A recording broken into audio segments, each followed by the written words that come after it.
everybody, and welcome back to my channel. My name's Courtney, and this is my first gardening video of 2020, and I'm so excited. Now, it's been a while since you've actually seen my face, and I have to admit that it is pretty late, so I'm like halfway in my pajamas, but I really wanted to record this video. And I figured I preach on here that I'm a real person, and I'm not gonna lie to you guys. So obviously I'm not gonna be on here looking like super gross, but I am comfortable, and I think that's okay. It's my channel, right? So today I am going over what I am using to start my seeds, which is probably going to be the next video. So I'm going to go over what I'm using to start my seeds, and then I'm actually going to show you the seeds that I am starting. And I'm really excited because I'm going to try a couple new things with editing this video, and so I'm really excited, and hopefully they work out.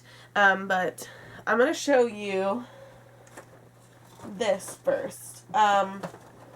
This is going to be my setup this year. I got all of this stuff on Amazon, and I will link it down below in case you're interested.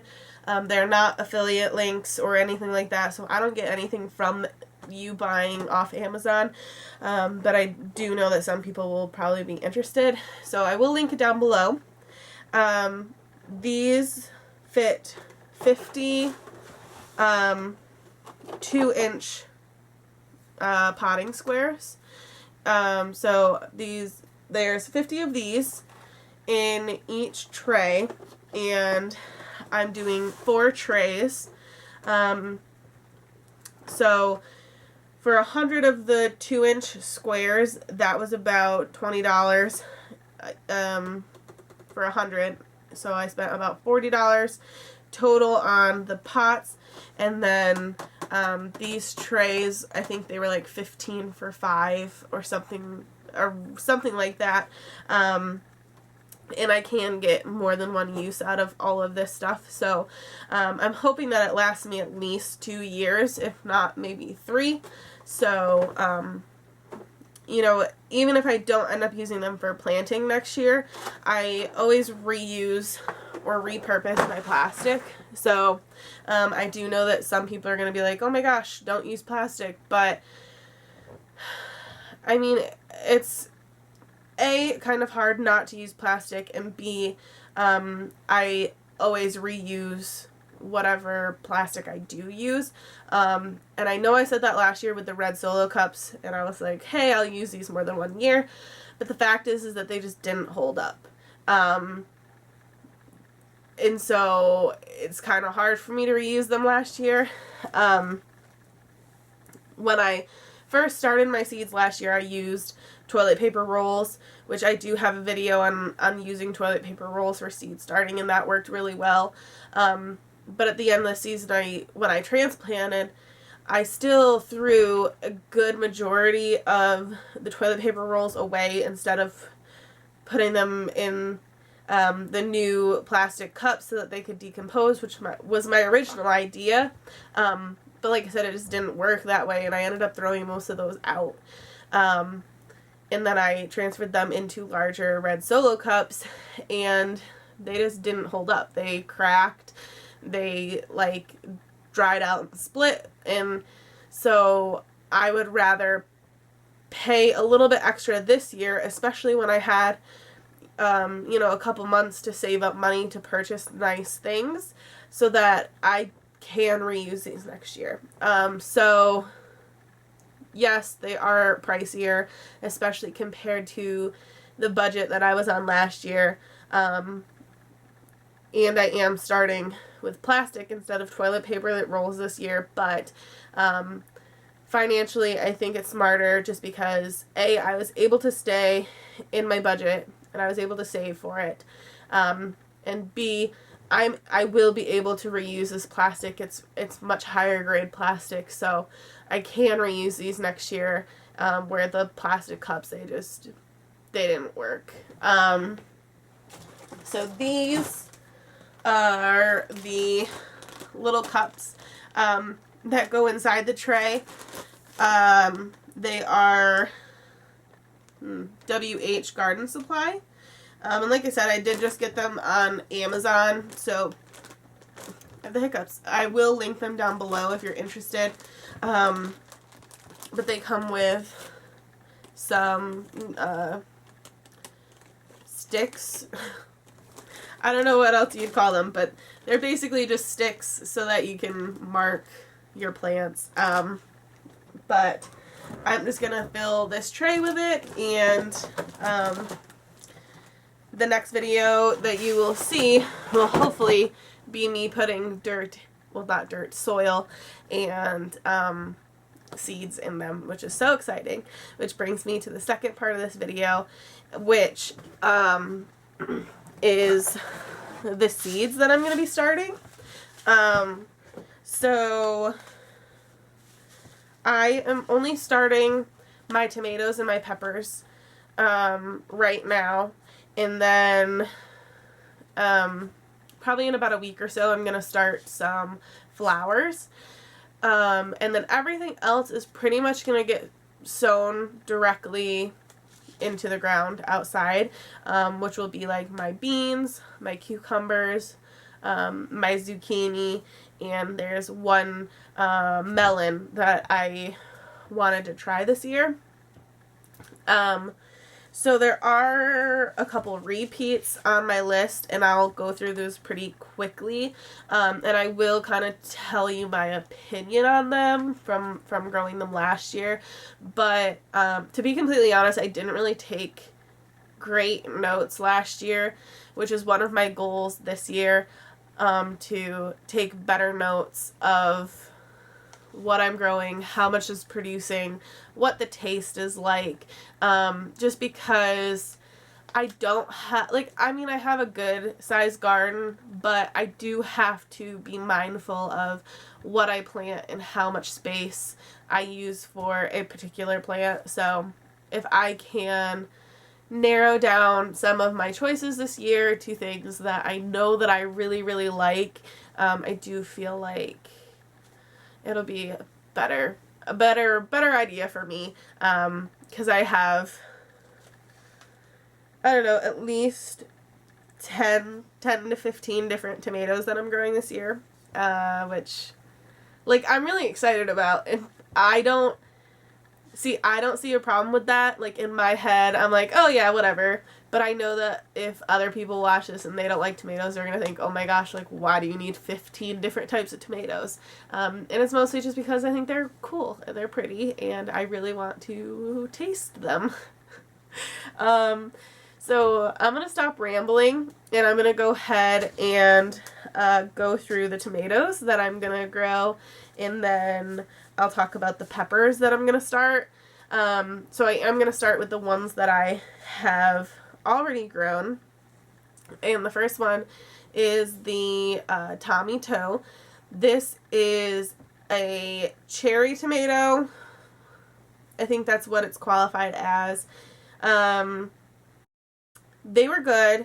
I feel like these ones had a thicker skin, which, it's okay, but it wasn't my favorite. Cherry tomato, I don't know.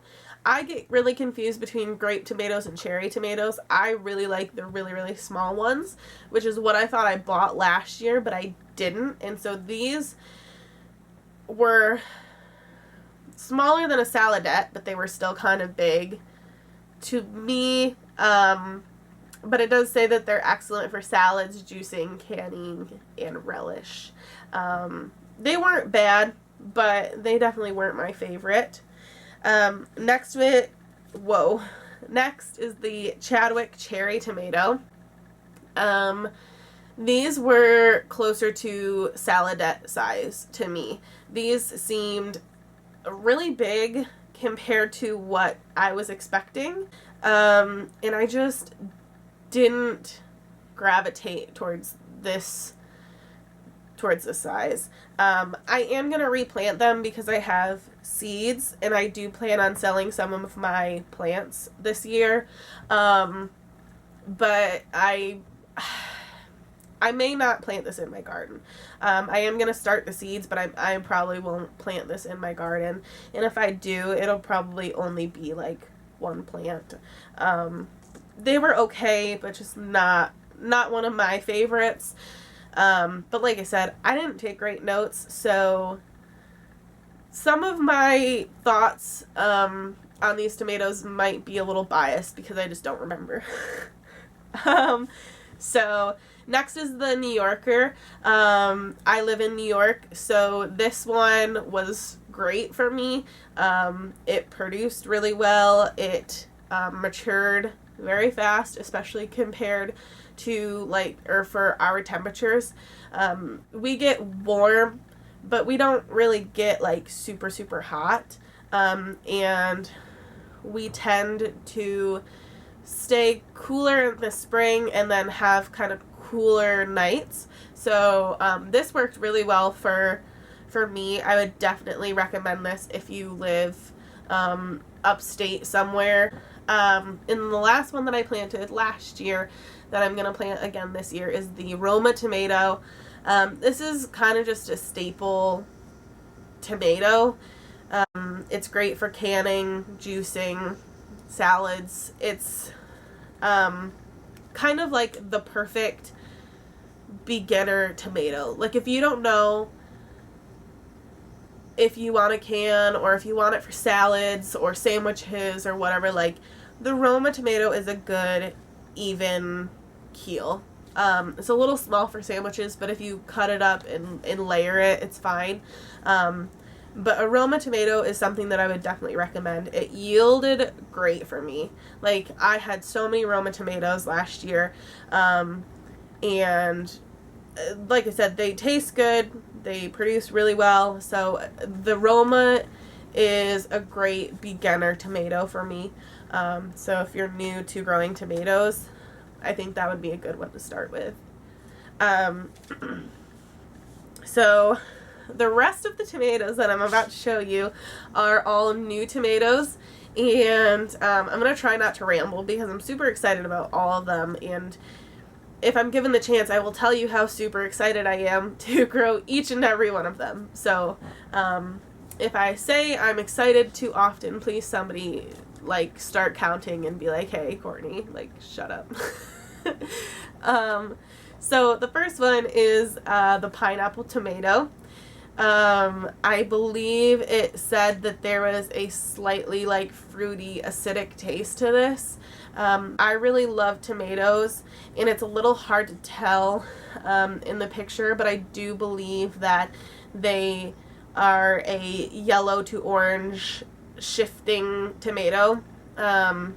So I thought they were really pretty, and I'm really excited to grow something that may have a fruitier taste. I think that's what I'm really looking for this year, is I want to find a tomato that just has that amazing taste to it, that's kind of fruity but still kind of acidic.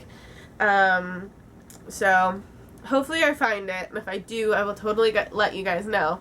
But the next one is the pink brandywine tomato. There's a lot of tomatoes that I am growing simply because I saw Jess from Roots and Refuge grow it, and this is one of them. She talks about the pink brandywine, so I wanted to try it, and really that's the only thing that I remember about it, is that she grew it and I wanted to try it, so I bought it. So next is the Old German. This is another one that I kind of just fell in love with the way that it looks. It's got that really pretty red and yellow stripy kind of look to it, and yeah, I really just thought that they were pretty. So half of these, they might taste disgusting, but I thought they looked cool. The next one is Tiny Tim tomatoes.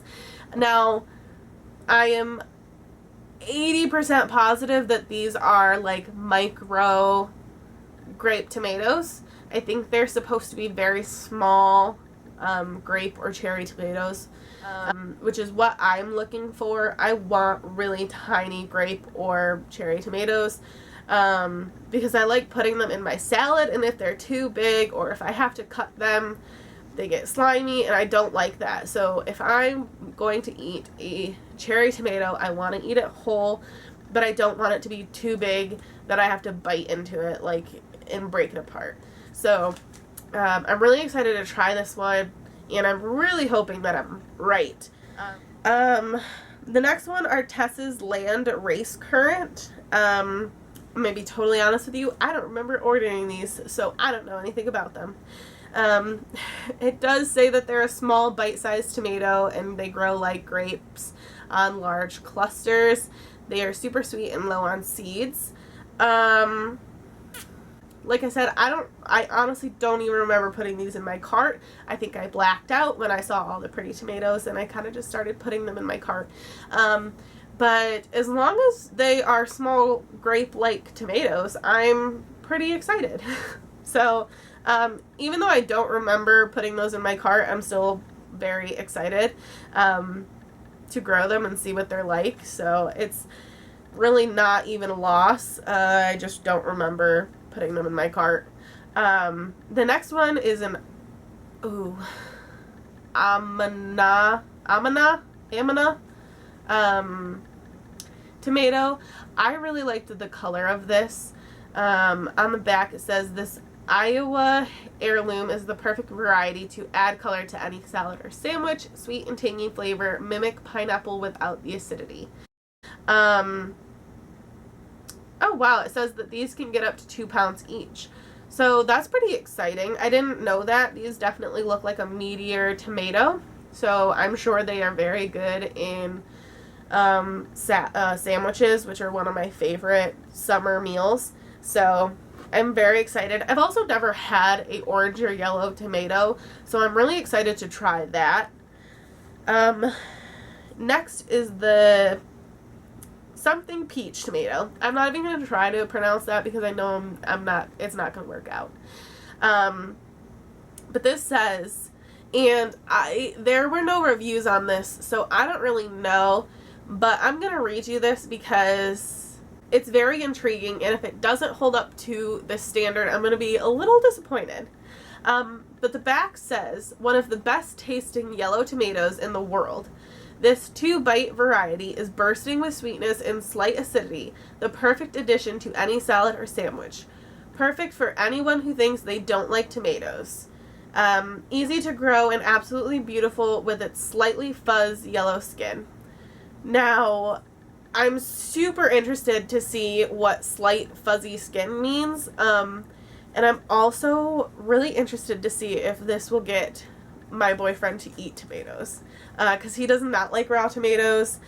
He'll eat cooked tomatoes as long as there's not a ton of them, but I'm interested to see if he'll like those.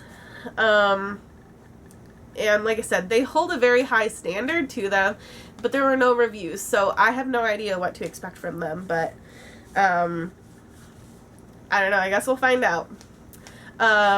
Next is the green zebra tomato. I think this is one of my more highly anticipated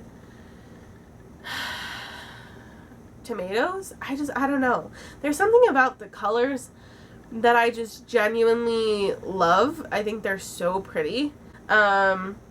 It says it's a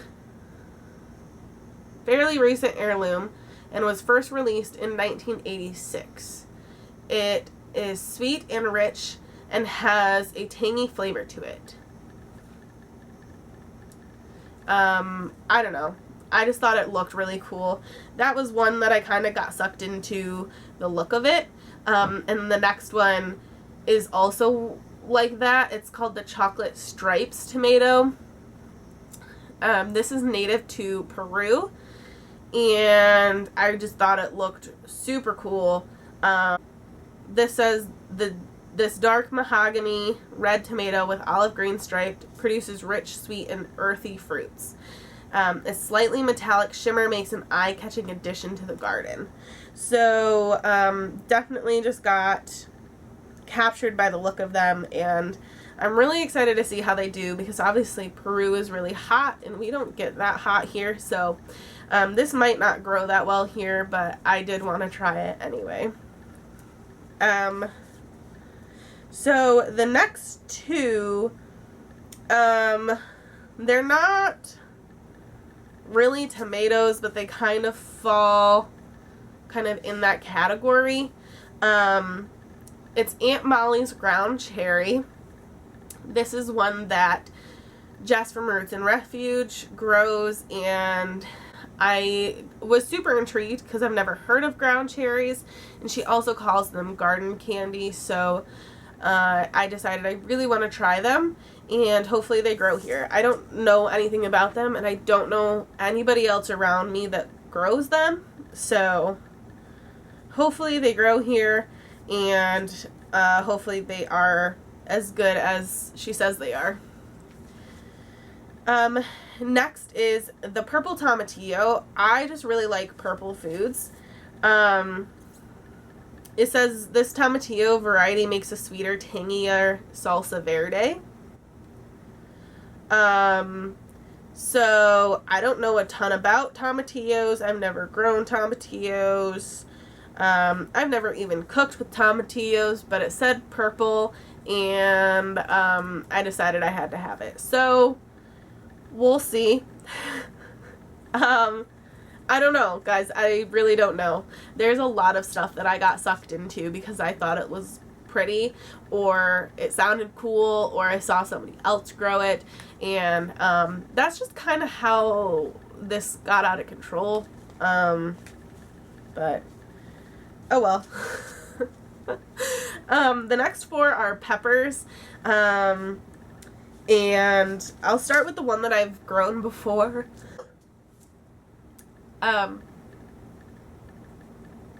So this one I grew before. It's just a jalapeno.